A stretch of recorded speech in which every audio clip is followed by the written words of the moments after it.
Welcome back, everyone. Now in our last segment, you met Sean Patrick Malloney, the Democrat running for Congress in New York's 18th Congressional District. And it covers northern Westchester and the lower Hudson Valley. And he's taking on freshman Republican Nan Hayworth. She came in the wave of the Tea Party movement in 2010. And it's a race that most experts think could be very close come election night. And there is some new polling info out in this race tonight, and it comes from the Siena Research Institute. And at first glance, certainly good news for the incumbent. Polls got her up 46 to 33, with the third candidate polling at 10%. But that third candidate isn't going to be on the ballot in November, which means you could look at a poll the following way, that Hayworth is polling with a 3% lead or something within the margin of error. Now, people can look at the numbers different ways, but the biggest challenge for our guest is when asked their opinions of Sean Patrick Malloney, those who knew him thought very well of him, but 54% here didn't know enough about him to form an opinion. And let me ask you about that, Sean. Is your biggest challenge now name recognition? Well, look, here's the thing. Thank you for pointing out that poll showed that 54% of the voters who know her very well don't want her back in Washington, and there's a reason for that. The reason for that is not that they haven't heard of me. The reason for that is that she voted to end Medicare as we know it twice. She wants to defund Planned Parenthood. She wants to cut Pell Grants. She wants to cut veterans benefits. She is lockstep with the Tea Party, and those are not Hudson Valley priorities. So she is just out of step with this community. Now, of course, people need to know who I am, and we're just getting started. And what we know is when they know that record that she has, voting against women's health, voting for huge tax cuts to multimillionaires like herself while ending Medicare, that I am going to win this race because I represent the values of this community. Let me give you an opportunity to respond to a criticism that you'll hear from your opponent. In fact, it's in her latest ad. Now, it started on both sides, the ads, but Congressman Hayworth, who's getting a lot of money, in fact, millions of outside dollars, points a direct shot at your ties to the community. Take a listen. Sean Patrick, resident of Manhattan, never lived in the Hudson Valley, never worked here, never created a job here. Yet here he is, pretending to be a leader in communities he's never served. By the way, were those two thumbs up, or were you giving two six-shooters there at the last session? Let's speak to it. Well, look, you know, when you don't have a record, right, when you can't talk about your record, because your record is that, like Nan Hayworth, you voted twice to end Medicare. You want to cut women's health care. You want to deny access to contraception. You want to roll back protections for women seeking reproductive services. You know, that's a terrible record. But the answer is, so if she says, John, do you know your district? Do you know the people of the 18th? What would your answer be? Yeah, let me be really clear. I live in Cold Spring. She knows that. And I've lived in the Hudson Valley for 16 years. I was on the west side of the river, and now I'm on the east side of the river.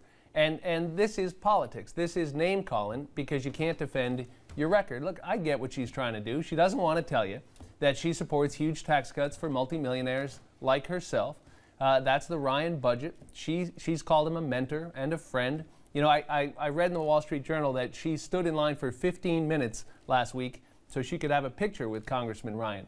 So you have someone who is so enthralled with him that she would wait in line to take a picture. Did you live in Manhattan, and where's she getting that from? Of course, I've lived in Manhattan, and it's all very clear. I live in Cold Spring now, and I've lived in Sullivan County for 16 years. The point is who you're fighting for, right? The point is, who do you represent? You know, what I hear on the campaign trail is where were you from when you thought Medicare should be ended? You know, Congresswoman Hayworth, I mean, where was she from when Hurricane Irene came through and she wasn't standing with the farmers? She was standing with Eric Cantor and the congressional Republicans to try to cut the budget. So this is about what your values are and who you're fighting for. Well, one of the questions, not just in your district, but nationally, is going to really be a referendum on the president in the last 4 years. And the question, not just that has to be answered there, is what kind of America do you want? And the more centralized one is America better off now than it was 4 years ago? If you follow the argument that the new president and a Congress, if there's a Republican president, would go back to maybe what the policies were 4 years ago. Are we better off now than we were 4 years ago, or did we take a step back? Well, in September of 2008, we were going over the cliff, as folks will surely remember. So I think we're clearly better off than we were as we went into a 9% contraction in GDP in the fourth quarter of 2008. So I don't think there's any question about that. The real question now is about where we're going. The real question now is about a choice. This is a clear choice. Does the future make sense to give, does it make more sense to give huge tax cuts to multimillionaires like Nan Hayworth, end Medicare as we know it, block grant Medicaid, send it back to the states? This attitude that Mitt Romney showed, half the country doesn't count, half the country doesn't matter. If you're getting help from government, doesn't mean that you paid into it your whole life, doesn't mean that you watched every paycheck you ever got get debited for the Medicare you were promised, for the Social Security you earned. You're some sort of freeloader. That's one choice. What I want to do is what we did when I was working with Bill Clinton in the White House. You know this. I spent years working with Bill Clinton, and we took a different approach. We grew the economy. We invested in our people. We balanced the budget the right way. These guys talk about it. We're the only team that ever did it. And I want in the next segment to talk more about what you do. One last question about your opponent, which is a recent piece in the Times touted or spoke about several Republicans who now say that they're talking about their bipartisanship. And she points out that her rating among conservatives extremely low is an indication that she hasn't been towing the party line.